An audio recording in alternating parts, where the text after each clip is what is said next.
Hello, Savannah. Thank you all so much for being here. Thanks to my friend, Reverend Thurman Neal Tillman of First African Baptist Church for that warm introduction. Thank you to Mayor Van Johnson for your hospitality in this beautiful city. Give it up for the mayor.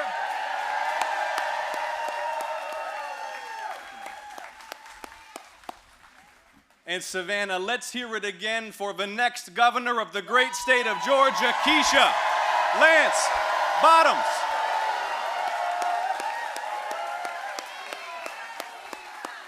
There you go. Keisha, Keisha, Keisha, Keisha, Keisha, Keisha, Keisha.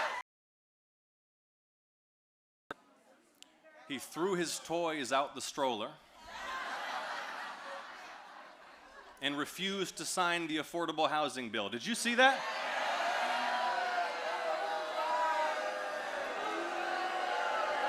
But wait, that's after he gave some felon donor a no-bid contract for the reflecting pool and it filled up with algae,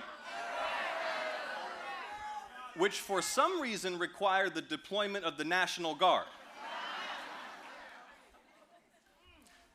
And then because of his war and his tariffs, inflation rose to over 4%. He promised to bring down prices on day one. Do you remember that? Do y'all know what today is? Today is day 524, and groceries, rent, and health care are at their all-time highs in American history. Donald Trump and his puppet, Mike Collins. They doubled health insurance premiums for more than 1 million Georgians and threw 300,000 Georgians off their insurance altogether. I heard from a woman with cancer who waits tables for a living and said she was going to lose her health coverage in the middle of chemotherapy. And they did this to pay for a tax cut that went overwhelmingly to the rich and to corporate America. Did you know that, Savannah? Yes. Savannah, I never want to hear these two pretend they give a damn about working people again.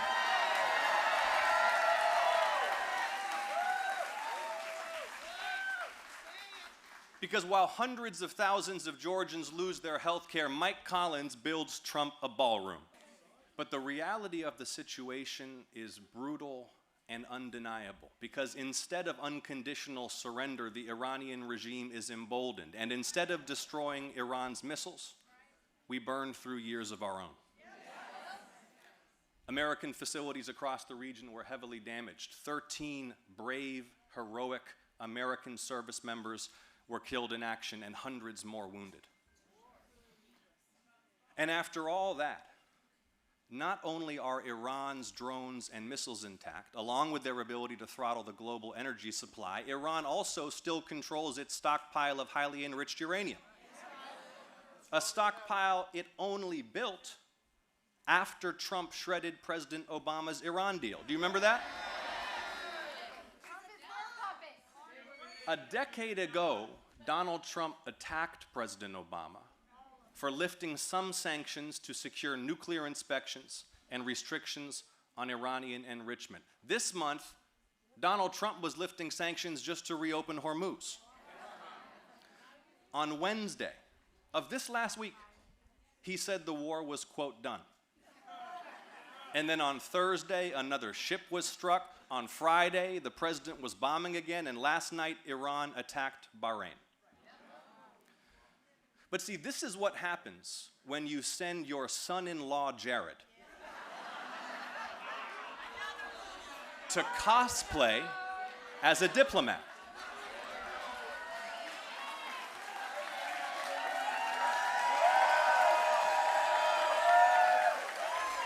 See, despite zero qualifications, Prince Jared was tapped to lead Middle East diplomacy. Now remember, Jared's slush fund, Affinity Partners, already got $2 billion from the Saudi crown prince. Did you know that?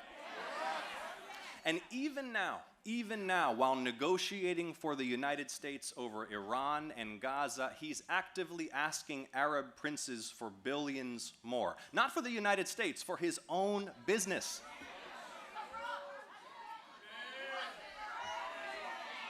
Okay, but here's a twist in the story.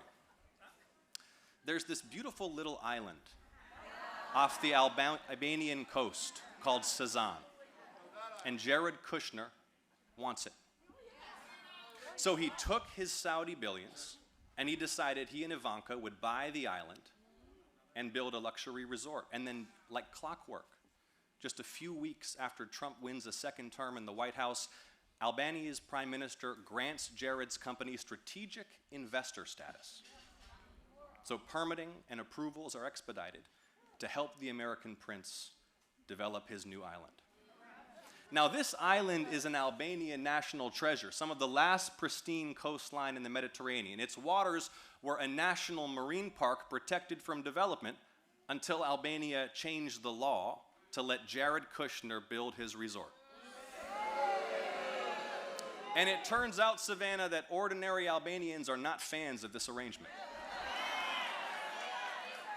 There are right now massive national anti-corruption protests, like tens of thousands of people in the streets of the capital, Tirana. They're calling it the Flamingo Revolution, all sparked by opposition to Jared Kushner's land deal. Now Albania's anti-corruption police are getting involved. They froze a bank account controlled by two of Jared's investors, both Syrian billionaires. Your tax dollars are backing a Trump family tungsten mine in Kazakhstan. They are literally the elites they pretend to hate. The same folks who tried so hard to cover up the Epstein files. And listen, here's the bottom line. If you're involved in any of this, next year, you'll be raising your right hand and swearing to tell the truth, the whole truth, and nothing but the truth, so help you God, in front of the United States Congress.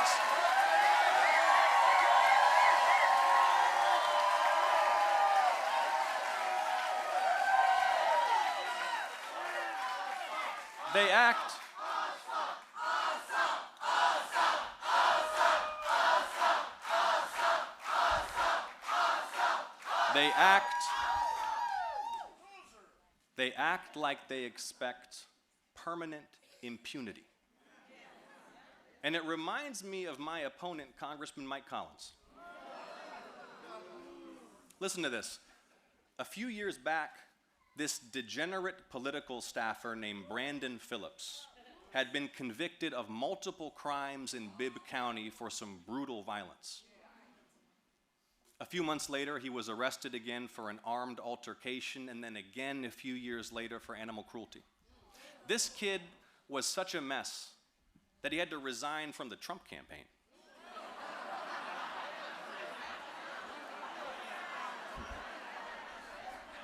But Congressman Mike Collins saw Brandon and thought he'd make a great chief of staff. So Mike hired Brandon to run his entire congressional office. Fast forward 4 years, and as we speak, both Brandon and Mike are under active federal investigation for illegally funneling federal tax dollars to Brandon's girlfriend. Then last month, Brandon starts mocking a rape victim on Mike's official campaign account, and even then, Mike only fired Brandon after the head of a Republican super PAC threatened to cancel tens of millions of dollars of support from Mike's campaign. So Brandon's gone, and Mike Collins promotes a young man named Kip to be his new chief of staff. But then it's revealed Kip's been briefing Nick Fuentes, the Hitler admirer, and Richard Spencer, the Charlottesville guy, on how he's using Mike Collins' office to free a Holocaust denier from prison. And Mike's okay with this. Kip's still on the payroll. Because this is the same Mike Collins who saw a gang of young men harassing a black female college student with monkey sounds, and Mike Collins called it, quote, Ole Miss taking care of business.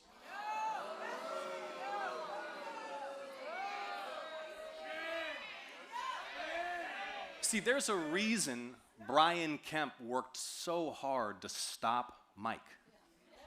Why Eric Erickson said Mike, quote, knowingly hired a sociopath with a criminal record who was alleged to have used your and my tax dollars to subsidize his girlfriend.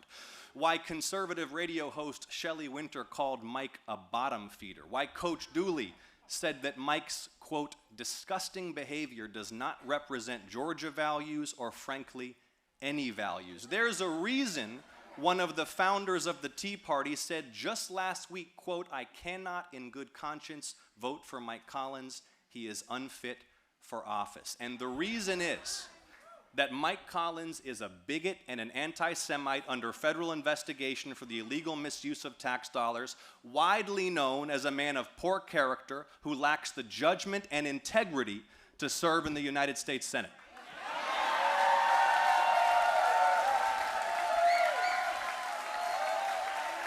And now, Savannah, now the bigot congressman, who's only a congressman because his daddy was a congressman, wants a promotion. But Savannah, come November, we'll end his political career instead.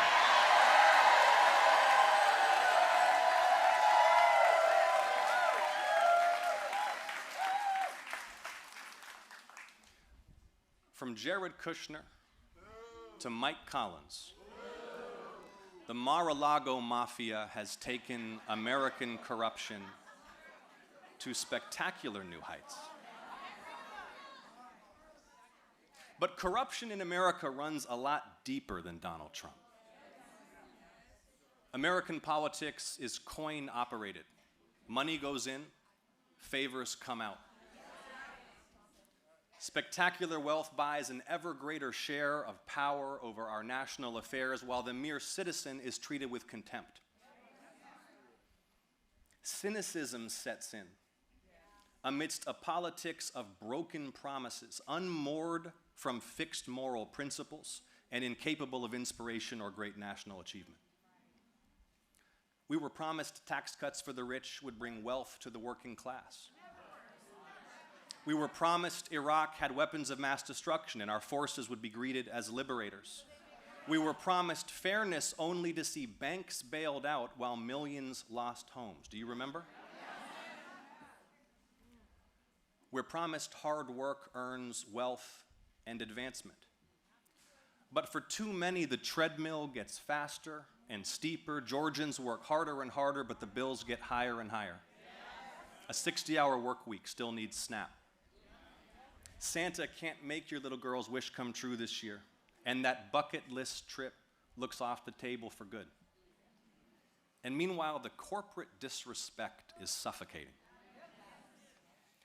Instead of reading to your child, that precious spare hour after work is spent on the phone fighting your bank or the cable company or the insurer that's denied your claim and dared you to fight back while you're sick. A toddler's ambulance is followed by a $3,000 bill. Hedge funds buy up houses till there are none left to afford, then rip off the renters they forced into tenancy. And how do they get away with it? Well, we were promised a political system that delivers for the public, but instead it delivers for the donors. Citizens United was the most destructive court decision in modern American history. It's unleashed a flood of secret money, corporate money, billionaire money on both sides. And Donald Trump's rise is a symptom of this deeper disease.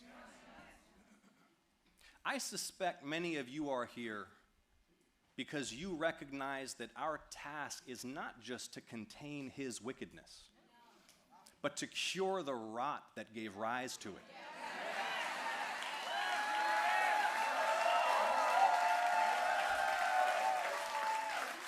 That this broken moment is an opening, not for restoration, but for reformation. Because who really supports allowing unlimited secret political money to bend the national agenda in darkness? In Garden City or Albany or Columbus, if I ask anyone, Democrat, Republican, or none of the above, if I ask them whether this is how things should work, it doesn't matter who they are. The answer is a resounding no. In Savannah, if it takes a constitutional amendment to end Citizens United, we'll deliver a united Georgia to ratify it.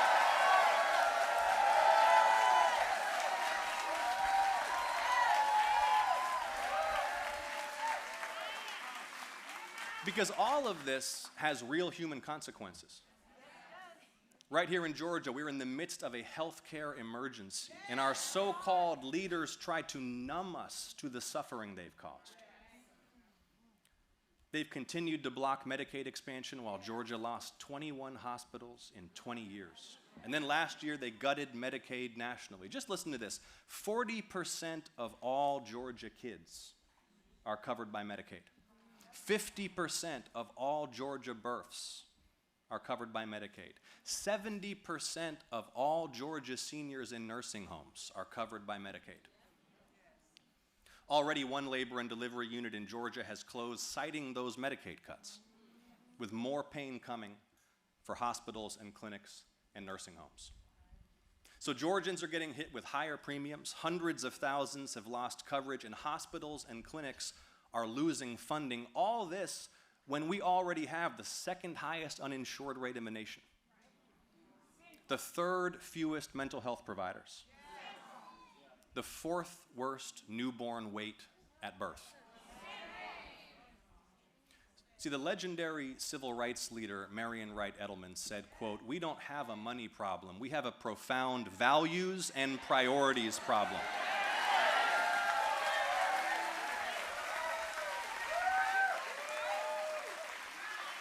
Because see, this isn't just the way it is or the way it has to be. All this needless death and suffering and misery is a choice.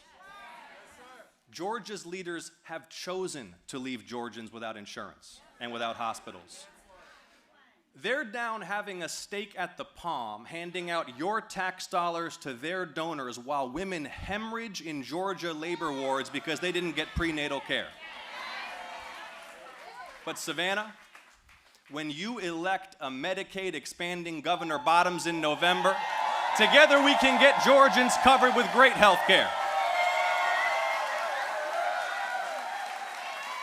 Together we can save our hospitals and build new ones across our state. And when you send me back to the Senate, I'll keep fighting to ban these insurance companies from denying or delaying our families the health care we need.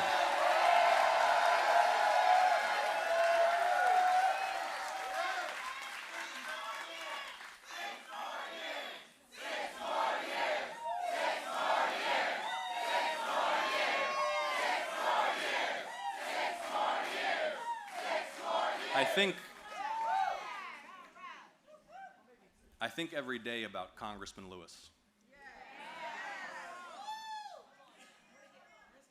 And his portrait hangs right above my desk in my Senate office. In his final years, he kept reminding us that we all live in one American house, that we all live in one world house. John Lewis called it the inevitable truth that we're all members of one human family. And I know many of you are here because you're so deeply troubled by the pain so many of our fellow human beings are enduring right now. The terror of a child watching ICE take away his mother. The despair of a cancer patient losing coverage mid-treatment. The silent panic of a grandma when she sees the receipt for her groceries with 3 weeks left until her next Social Security check. Now, maybe they don't care in the White House or in the governor's mansion, but that ache in your heart, that pit in your stomach, that's what reminds us we're all in this together. That we're not just one United States, we're one united people, e pluribus unum, out of many, one.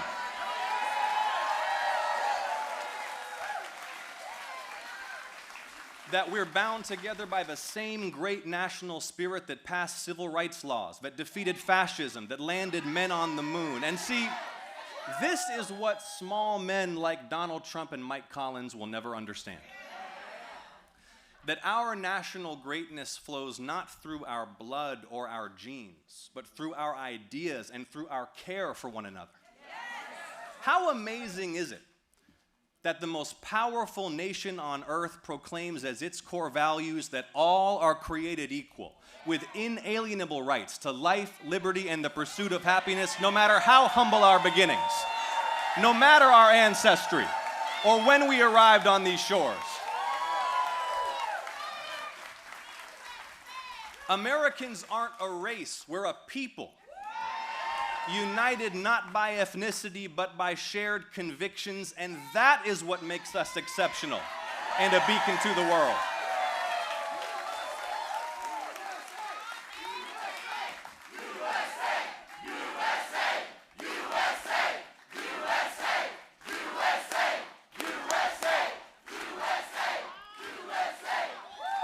Just think, 250 years on, what the founders would see if they visited us today.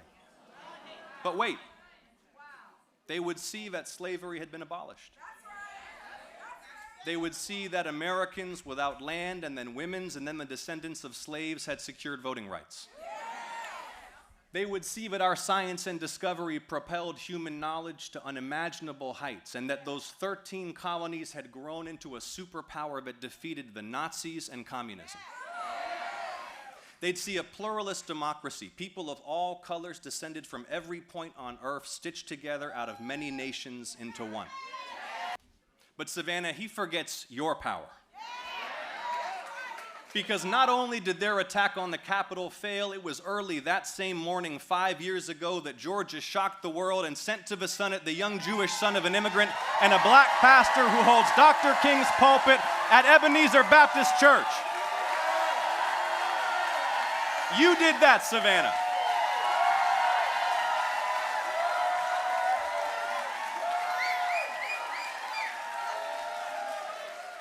And last week, when they gathered in Atlanta to remove black elected officials from office, not by defeating them at the polls, but by manipulating maps to dilute minority power, they saw you mobilize, Savannah, and they backed down in fear of your power.